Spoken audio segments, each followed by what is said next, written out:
Welcome back. Another episode. What are we on? I always ask this beginning of an episode. Episode 23. 23, yeah. Yes, let's go. Welcome back. I know we missed you guys last week. I'm sorry about that. Work duties had called. I unfortunately got some free tickets to some whining and dining at a Wild game, so we had to pass that up. Hoping to have a special guest. Hoping to have a special guest last week. Had to reschedule for this week. Sounds like some things got conflicted, but you know what? Hey, we're here. We're here to talk golf. We love talking the sports. The Pickems. Nate's got some bragging rights on that finally. Prizepicks, epic fail again. But hey, man, there's some big news in the golf world. Let's dive into it. What do you got, Nate? Oh, well, we got good live stuff. We've got our event. And in fact, you know what? I think that's where we'll start. We'll start with our event. We're closing in. We're less than a month. January 15th, 3 to 6 p.m. X Golf Blaine. I was in the location 2 Sundays ago, and man, X Golf. There's just something about the responsiveness of the sensors of the simulator or whatever. It's just the best, man. I love their tee ups. How you hit it, hits the screen, rolls back, goes into it. You know what I mean? You're not chasing around a tee. You're not chasing around a ball. It's just the setup is nice. The putting is actually decent too. So I enjoy that stuff. Yeah, and that's what's gonna make this two-man best ball more realistic and more, I don't know if attainable is the right word, but just like something that represents the game. $80 a person, $160 a team. We're gonna have payouts to first, second, and a random draw with X Golf gift cards to first and second as well. We'll have the podcast live there. I think we're going on at 1:30. It's just gonna be a good time. If you're looking for a way to contact me, MnLefthanders@gmail.com to get signed up, or pretty much any of the social medias. First 8 teams get a BOGO gift card for 1 hour at X Golf. So get signed up quick to get at that. We are starting to fill up. Definitely getting a few people interested. So do it quick. I know it's Christmas week and our minds are there, but if you can shift your focus to a little forward thinking and get ready for summer golf here in January. Looking forward to it. So jump into the set list here, buddy. I am excited. The LIV is in, man. One of the biggest major tournament to golf. These guys are in. So you're speaking, of course, about the Masters, who today's Wednesday. I want to say it was Monday. They said invites have to go out, this week, I think, and they had to make a decision. They had to say, who are we going to take? Who are we going to accept? Are we going to accept live players? Are we not? That was sort of a conversation point, a controversy for a while. The Open Championship had decided that they weren't going to betray 150 years of history and all those things. Well, now you have the Open Championship and you have the Masters. That leaves the U.S. Open and the PGA Championship. In my opinion, that's enough. What we have here, the Masters saying yes, means that the other ones are going to follow suit. Is there any world in which you could imagine live players being able to play in half of the majors? Well, I don't know if they're going to be able to play in the PGA Tour Championship. That's the one, to me, that's the biggest outlier and probably won't happen. I mean, honestly. But you don't think they'll play in all 4 majors? I hope they do. The PGA one, just because you got the name. I mean, that's the only one that I could see being the outlier of the whole thing. You know what I mean? But they're going to have to make a strong, case for why not to let those guys. My concern there is just that. So what they're not going to, the other 3 do. So 3 of the majors are going to let Cam Smith play, and 1 is. It just doesn't make sense. In my opinion, the Masters saying yes means that the other two will. It would just seem odd that you wouldn't have the best players playing. However, when this news broke, there was some weird, like the chairman of the Masters, Fred Ridley. I hated the way he approached it. You have a clip from a news Sky source. Sports. Yeah, can you hit play on that? Yeah, well, I'll just play the beginning of it here, but yeah, let's pull up the desktop here. Right, this is major breaking news, in fact, from the world of golf. And the chairman of the Masters, Fred Ridley, has just announced that LIV golfers will be allowed to compete in the tournament. So huge news coming out of the world of golf. This is a statement. I'm going to read it to you in full because I think it's important, so bear with me. They say this: from its inception in 1934, the purpose of the Masters tournament has been to benefit the game of golf. Each April, the Masters assembles the world's leading golfers to compete for the green jacket and a place in history. It provides a stage for fans to experience dramatic moments of competition at the highest level and promotes the sport domestically and abroad. Through the years, legends of the game have competed and won at Augusta National Golf Club. Champions like Gene Sarazen, Byron Nelson, Ben Hogan, Sam Snead, Arnold Palmer, Gary Player, Tom Watson, Jack Nicholson, Tiger Woods have all become heroes to golfers of all ages. They go on to say they have inspired some to follow in their footsteps and so many others to play and enjoy the game. They have supported the sport and thus all who benefit from it. They have shown respect for those who came before them and blazed a trail for future generations. Golf is better, they say, because of them. So I wanted to pause it right there. So you have an article that you found on Twitter too. I mean, it's the same article that she was reading through. She made it through the first two paragraphs here, but I wanted to let you read the third paragraph because you made it a very good observation, if you will, about this article on how you thought the third paragraph of this article was the most important. And when you pointed that out to me and I read it over, I was like, yeah, absolutely. I mean, if you get rid of that. If you get rid of the word regrettably, I mean, it's a different article to me. But yeah, go ahead and read that. Yeah, so it's just frustrating. So this is the letter from Fred Ridley kind of making their statement that I don't know if it's a press release or whatever, but it's just like, you're going against everything that we think golf is, but we're going to invite you anyway. Like, where's your backbone? So it says this: we're going to start over. We're going to start now. Regrettably, recent actions have divided professional men's golf by diminishing the virtues of the game and the meaningful legacies of those who built it. Although we are disappointed in these developments, our focus is to honor the tradition of bringing together a preeminent field of golfers this coming April. So we don't like what you're doing. We don't like the way that golf is going. We don't like any of this.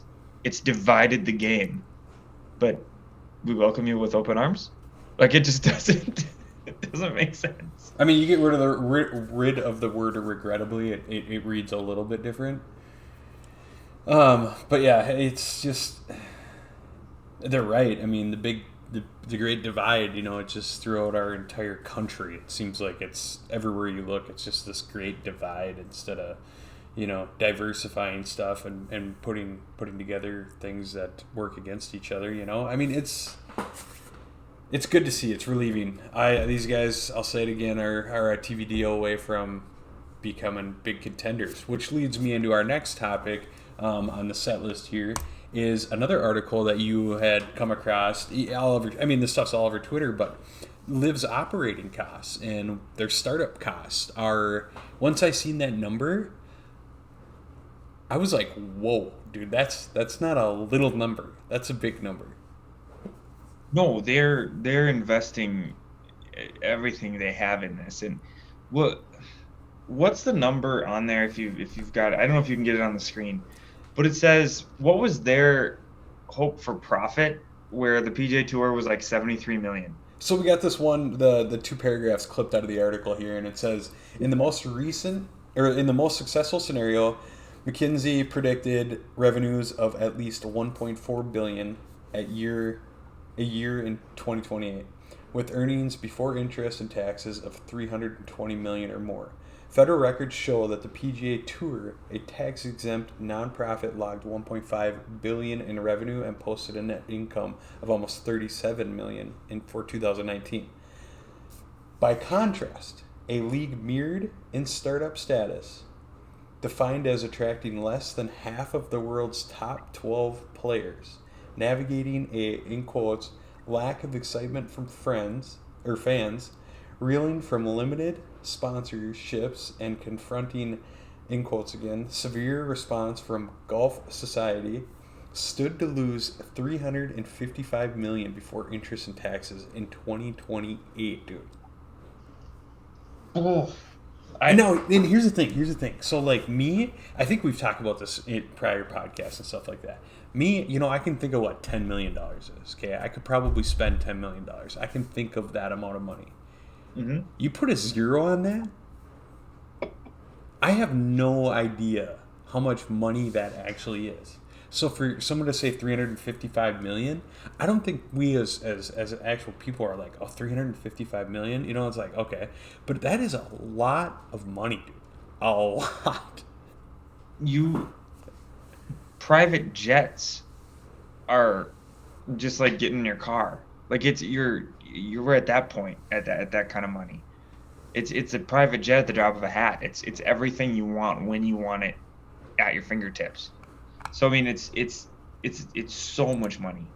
But what I can't believe is how lofty their goals were, given what we know the established PGA Tour was. You know what I mean? It's like how did you think you were going to make that much money? How did you think that you were going to land the top 12 players in the world? How did you think that was all going to be possible? There were so many unknowns.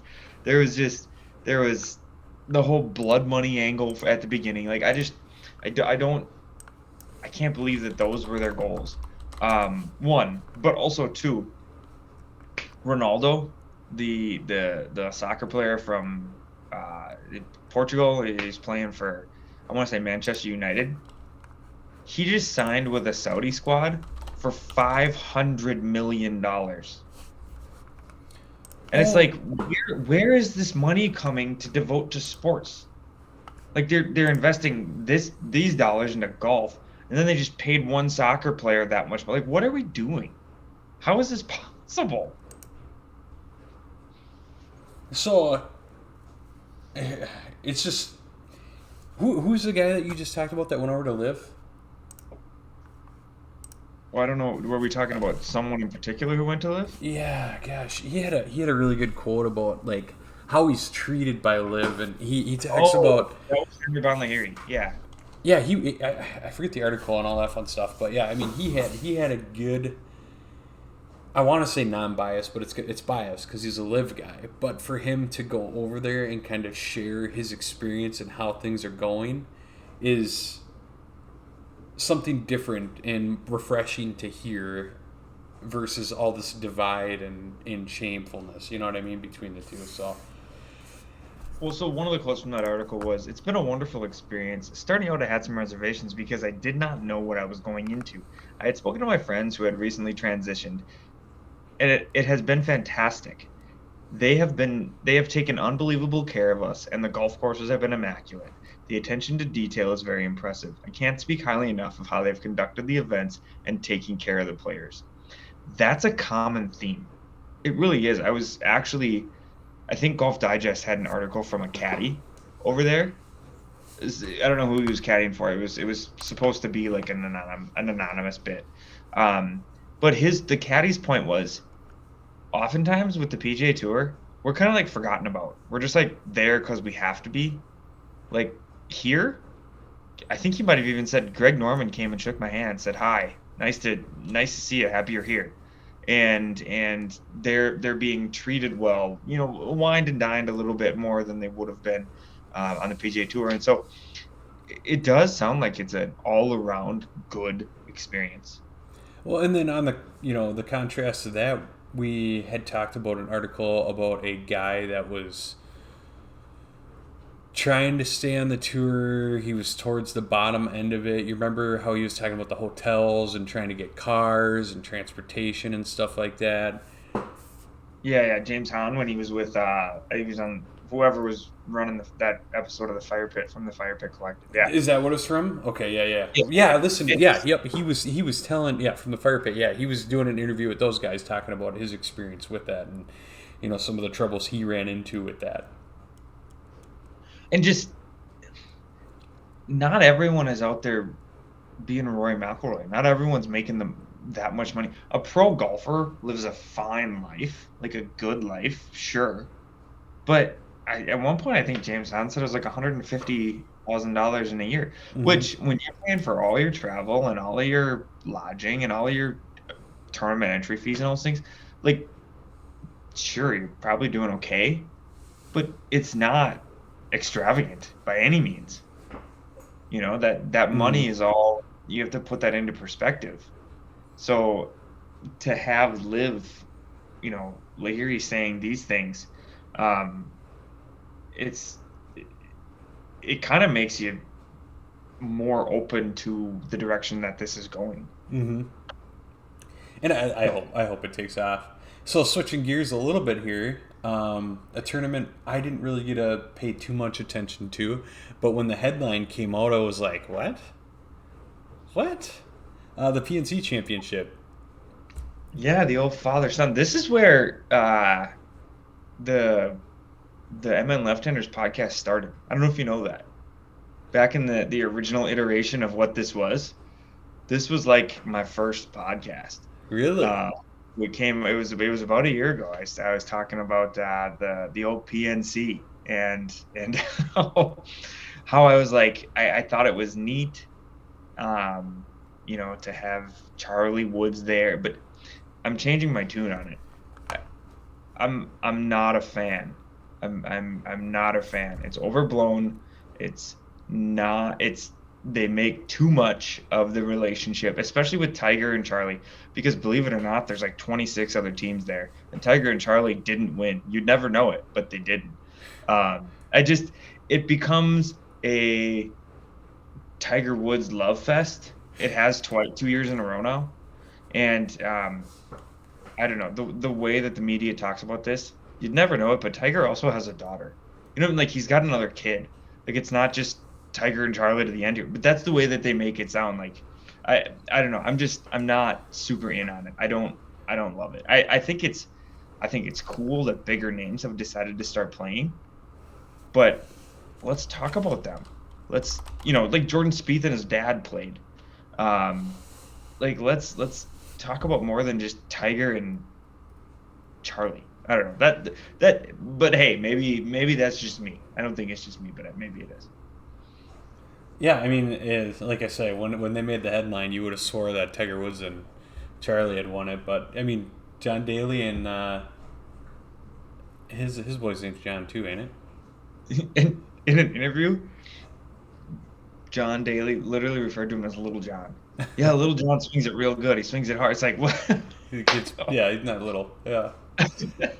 But yeah, I mean, it was, you know, I didn't follow it, but it was, you know, kind of surprised when you see the headline on who won it. It's like I didn't see that. I didn't see that coming. Yeah, there's a few things about it that I think are kind of cool, but then like a few things about it that I'm like, this is so cheesy, and like the things that people think are funny about it, like Charlie Woods, he's in a bunch of press conferences, right? And he's got a couple little one-liners, a couple quips that like the media just like laughs, like uncontrollably laughs at him. Like that wasn't. It's like watching that '70s show where they just got the laugh tracks in the back the entire time. Tiger Woods suck up. Some Seinfeld, you just got the laugh tracks. Yeah, but Seinfeld's actually funny. Seinfeld, fantastic. Don't you go after Seinfeld right now. I will send it to the ends of the earth. I cannot stand to watch those shows just because laugh tracks in the background. It's. Oh, there's some that are terrible. Oh my gosh. But I don't know. We're kind of reaching the end of the Tiger show here. You know, we had Hero, and then we had the match, and then we had this PNC. Did we recap the match at all? Did you watch it? I've seen a few. I mean, I didn't really watch the whole thing, but I was kind of tagging along. That was your bet, and you lost terribly. Rory and Tiger just Oh, fell apart. no. I told you to take the opposite. I said Yeah, whatever. but if I would have picked- took the opposite on the other one, we would have lost. I know. So there's that too. I don't know. I like the direction the match is going. And you know what? We'll leave it at that. Yeah. I don't know what else. It's fun. Yeah. I mean, I followed along more than I did at the PNC Championship, so that says something, I guess, right? It's improved since the first one. My favorite one was Aaron Rodgers, Tom Brady, and Josh Allen and Pat Mahomes. That was fun. Yeah. Watching those guys hit a ball around like I do, you know. Well, and playing from the rough or out of bounds more than they're out the fairway. I still what I find so frustrating is we hear about like, oh, they're trash talking, and you know there's gonna be lots of, it's gonna be funny, they're gonna be mic'd up, they're gonna, you know, we're gonna get an insight into what it's like on tour, and then like the things that are supposed to be funny or the things that they say, I'm like, it doesn't hit home. Yeah. You know, it just doesn't connect to me. But I also can't help but think that this is a PG version of what is actually said on like a Tuesday at the Masters when they're, you know, practice rounds, and how much money's actually flying around on, you know, bets that they have on those rounds and things. Maybe not a major, but like some other week, you know, where they're not so focused. Like just a Tuesday, they show up and they're playing a warm-up round, sure, but there's, you know, thousands at stake. I gotta believe that that's true in many cases. All right, I'm gonna give you about 30 seconds to gloat about your pick'ems where you finally took the torch for a week. Yes, that we need to do this. Where's this here? Okay, so where's the one that really stuck out to me here? Had I known Baker was gonna play, I would have taken the Rams. Had I known Murray was gonna tear his ACL in the first play of that New England game, I would have definitely picked the opposite. So yeah, I couldn't believe you took Arizona in that one. That one did surprise me. I just and this isn't to say that like we were great, because I still got a different week, wasn't it? No, I got 1, 2, 3, 4. I got 4 wrong. Like that's not that good. No, I just had a bad week. But he won because I had a bad week. You suck. Are we gonna look at week 16 here? Absolutely. All right, I'm gonna pull this up here. Let's get this sheet on the board here. I pulled the link, so they're in order there. From NFL.com. I don't know if you saw that. I got a visual pick'em here sheet that I'm gonna fill out, and if you want to throw them up on the thing, you can. Otherwise, we can do it after. But okay, tomorrow's game, we got Jacksonville at the Jets, and Jacksonville's riding a high horse. Yeah, it's Jacksonville. I'm going Jacksonville as well, mainly because we lost Ryan White. And Zach Wilson sounds like he's going to start again. Buffalo at Chicago. Start going after his teammates' moms. Buffalo at Chicago. Buffalo at Chicago. It's Josh Allen. It's Buffalo. New Orleans. Although Justin Fields looks like he might actually be something. Yeah, only because he's running for 100 yards a game. New Orleans at Cleveland.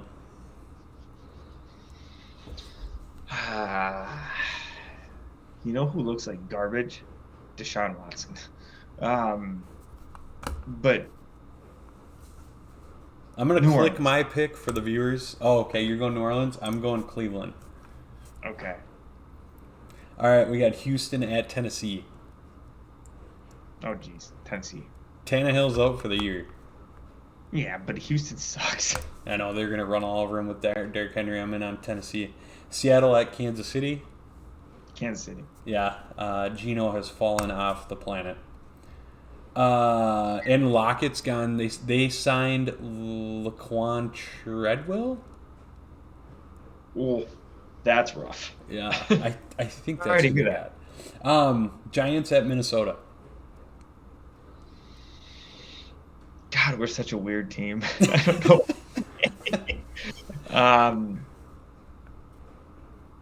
Minnesota. Minnesota. Same.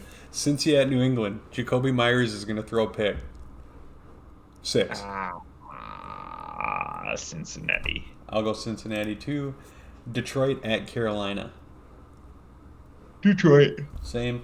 Atlanta at Baltimore. Baltimore.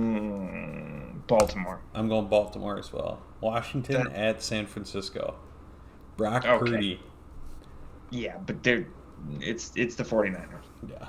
I'm going 49ers. Philly at Dallas. Jalen Hurts is out.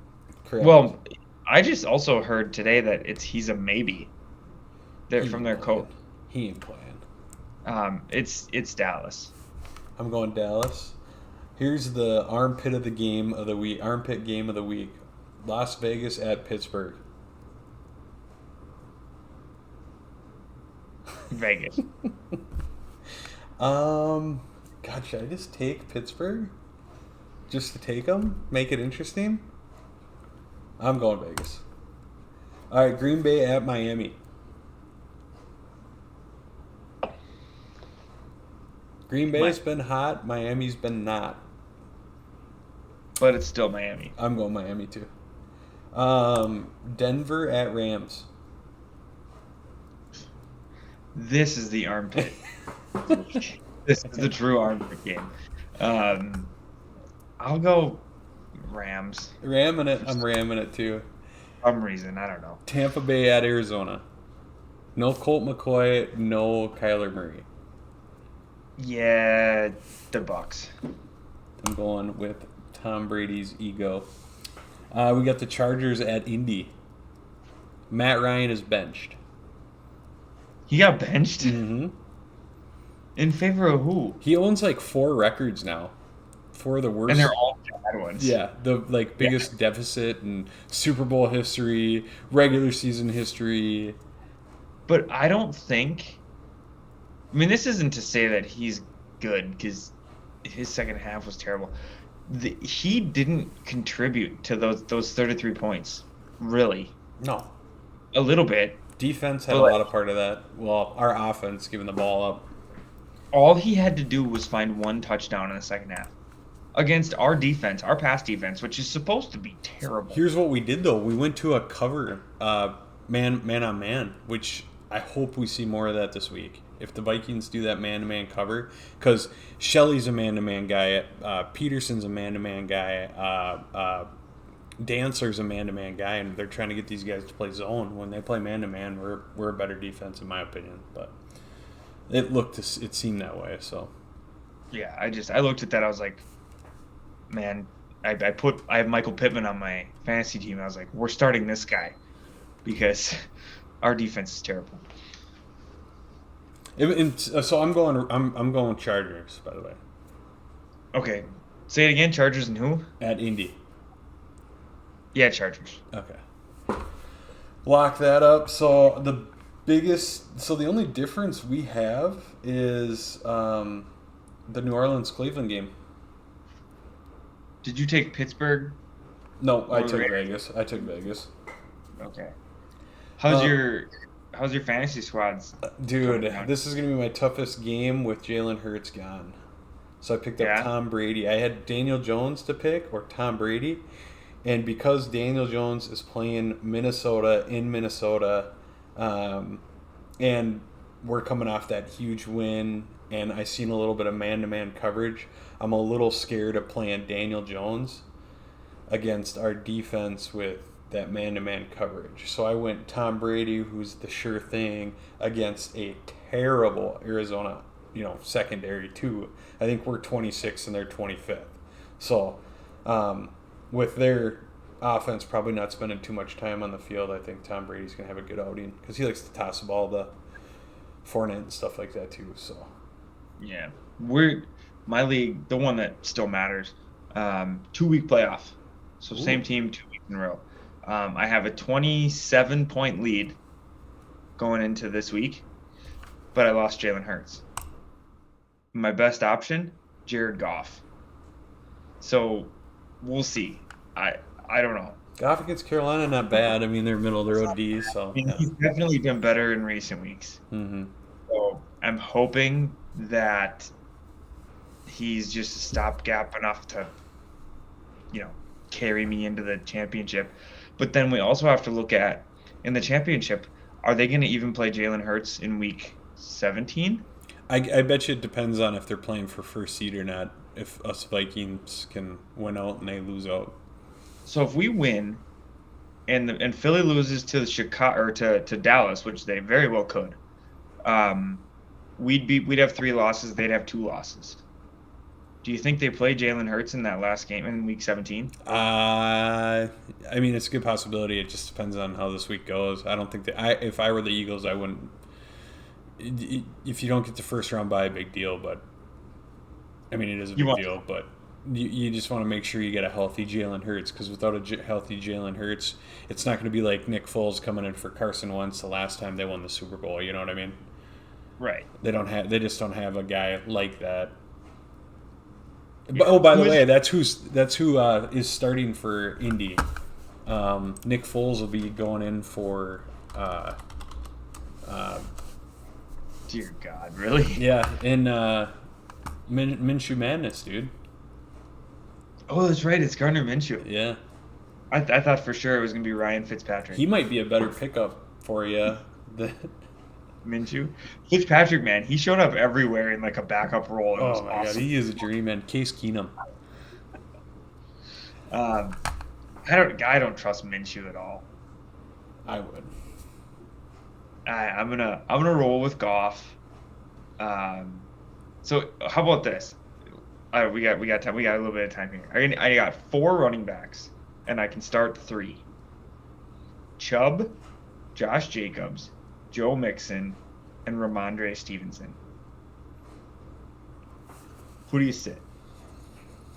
That is a tough one. Joe Mixon is Cincy. They're going against New England. I'm not starting him. Ramondre is against Cincinnati. Stevenson against Cincy. Actually, you know what? I think I'm starting Chubb.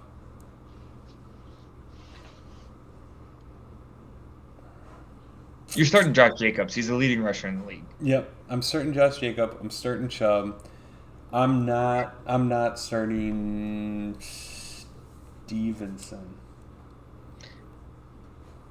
I'm thinking I'm gonna sit Chubb. He hasn't been good. If you look at his last 3 weeks. Yeah, but they're at home against New Orleans, dude. God, I know. That might and Watson sucks. And you got Cincy's D, which is good, and New England's defense, which is good. So which one are you picking from there? The only thing I like about Ramad is he gets some passing stuff. And with Mixon coming back, they're using Pirine more than they used to. Yeah. Mixon had that 55-point week a couple weeks ago. I think he had 4 or 5 touchdowns or something. Mm-hmm. It was just, but I don't know. I think I'm gonna go Stevenson. I don't know yet. I can't have all my eggs in one basket though either. I can't have 2 running backs in one game. That's scary. Yeah, Ramondre Stevenson. Yeah, they got him projected 15.5 points. He's going against a 10th best run defense in the league. Right. Yeah, I don't know. He's been hurt past 2 weeks. I'm starting him in my league. I got Christian McCaffrey, Ramondre Stevenson, and then Brian Robinson and James Cook. I had Breece Hall and Dameon Pierce, but I lost them both to injury. That's a heck of a running back squad. I drafted Breece Hall and Dameon Pierce, dude. Jeez. Yeah, so I mean, I just don't know if I can have 2 starting running backs in one game. Just don't trust it. It's just too many eggs in one basket. I love fantasy football. Oh, man.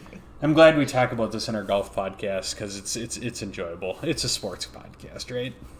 It is. I mean, it's golf focused, but sports general. Well, that's about it. I mean, we're coming up to Christmas break here. I think we'll have something going next week, Wednesday. So we're getting blasted with a blizzard here in Minnesota. So everyone enjoy their Christmas. Drive safe. Take your time. Merry Christmas. I hope Santa brings all the stuff that everyone has wished for. Wish for a new driver. So maybe you'll get that. Better golf game. But and yeah, one more time here, quick. MnLefthanders@gmail.com for to get signed up for our event. You can find the flyer at all of our social medias. January 15th, X Golf Blaine, and to keep up to date with everything that we're doing, whether it's something we're posting on social media or a podcast here, follow, like, subscribe, Facebook, Twitter, YouTube. We're on Spotify, Apple, wherever you think you can find us, and connect with us, talk with us. We'd love to chat with our listeners out there. So yeah, get you on the show too. Yeah, we are also going to have a podcast live 1:30 on the day of our event, January 15th. Awesome. Have a Merry Christmas, guys, and we will see you next time.